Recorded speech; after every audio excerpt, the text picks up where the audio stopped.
reduction, just to push sales. Of course, there are concerns about safety of staff, concerns about infrastructure, and of course, foreign exchange.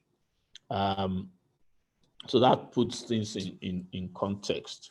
And when we speak about business continuity management, more formally from the ISO's definition, it's the holistic management process that identifies potential threats to an organization and the impacts to business operations those threats, if realized, might cause, and which provides a framework for building organizational resilience with the capability of an effective response that safeguards the interests of its key stakeholders, reputation, brand, and value-creating activities. So it's about the ability to survive in the face of a disruption. It is about the survival scenario that is assumed, in fact, because that will depend a lot on, that of course determines what the BCM is all about. So that's how do organizations see or what's their disposition to BCM? In other words, are they looking at external facing activities? Are they looking at more long-term strategic activities?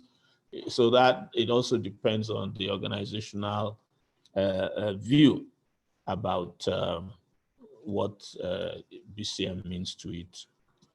And of course, the objectives are to develop continuity plans to ensure that in spite of the event, the crisis, the disruption, the business will be able to carry out its critical functions. It is, of course, to implement and practice the plans before disruption so that when crisis actually occurs, that rehearsal can be effective. Of course, the truth of the matter is that probably more times than not, the disruption is of either a different nature, more severe nature, or impact than is planned. So that is also something to bear in mind. And then, of course, it's to improve efficiency and effectiveness of these plans over time, continually adapting to changing risks.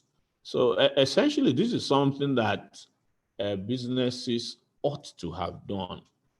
And I assume that